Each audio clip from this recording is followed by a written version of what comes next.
Saya atas nama teman-teman delegasi buruh yang hadir di konferensi ILO di Jenewa, kita lebih dari 40 orang dari kaum buruh di sana, dan alhamdulillah semua poin-poin yang kita aspirasikan, kita perjuangkan di dalam negeri dan untuk dunia, itu mendapat persetujuan atau dikabulkan dalam konferensi ILO. Yang pertama, alhamdulillah soal platform digital yang kita tahu terjadi eksploitasi yang luar biasa, dan alhamdulillah dunia sekarang 100% buruh di dunia meminta mereka distatuskan, dikreditkan sebagai pekerja. Bahwa ada yang mau fleksibel, mau hanya pekerja sambilan, silahkan. Tapi jangan sampai dengan alasan harus mitra dan kemudian terjadi eksploitasi yang luar biasa seperti yang dialami sekarang, dan dialami oleh hampir semua platform di seluruh dunia, pekerja platform. Jadi alhamdulillah sudah disetujui, akan menjadi konvensi pada tahun depan. Ya, tahun ini selama setahun akan dibuat pasal-pasal dan sebagainya. Yang kedua, soal masalah pekerja laut, ya, maritim. Jadi selama ini sudah bagus, tapi ada beberapa hal yang misalnya kalau pekerja laut terdampar di satu negara, siapa yang tanggung jawab? Asuransi sosialnya berlaku atau tidak? Ini sering jadi masalah. Jadi ketika dia mendarat, dia betul-betul semacam orang terpenjara, nggak boleh kemana-mana. Nah, sekarang ada beberapa kesepakatan, mereka yang mendarat boleh jalan-jalan, misalnya nggak usah pakai visa yang ribet-ribet lagi. Mereka yang bermasalah, ada perlindungan yang berlaku dimanapun, dan mereka yang terdampar harus direpatriasi, dipulangkan ke negerinya. Dan negara bertanggung jawab untuk itu semua. Gitu. Ya, dan seluruh dunia, dan negara di seluruh dunia bertanggung. Dan alhamdulillah jadi ini sudah disetujui.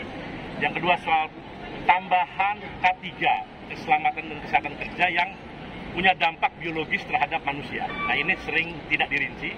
Nah, kemarin sudah dirinci pasal per pasalnya, dan alhamdulillah sekarang kualitas K3 bagi dampak-dampak yang bersifat biologis, metabolisme biologis pada manusia itu sudah harus di-cover.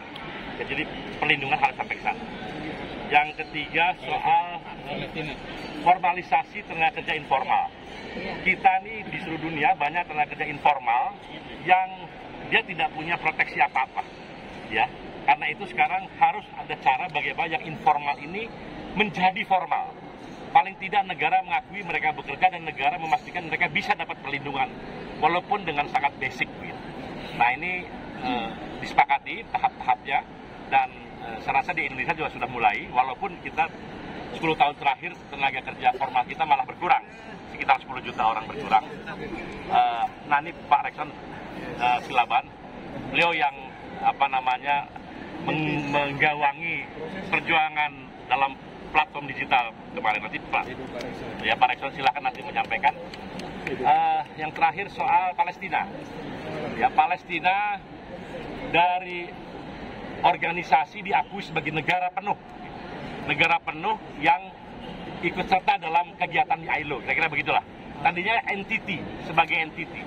Ya, entity itu bisa organisasi, bisa. Tapi sekarang state, disebut dia sebagai sebuah negara yang bisa ikut terlibat secara penuh dalam kegiatan ILO. Kira-kira begitu. Dan itu disetujui oleh hampir semua, hampir 100% para yang hadir. Jadi sekiranya perjuangan kita alhamdulillah berhasil, dan terima kasih atas doa dan dukungan teman-teman, dan mudah-mudahan ini membawa dampak yang baik bagi kita pekerja di Indonesia. Dan kita berharap juga pemerintah bisa menindaklanjuti semangat dari Jenewa, semangat dari ILO, yaitu kita tidak perlu dulu menunggu sampai konvensi jadi.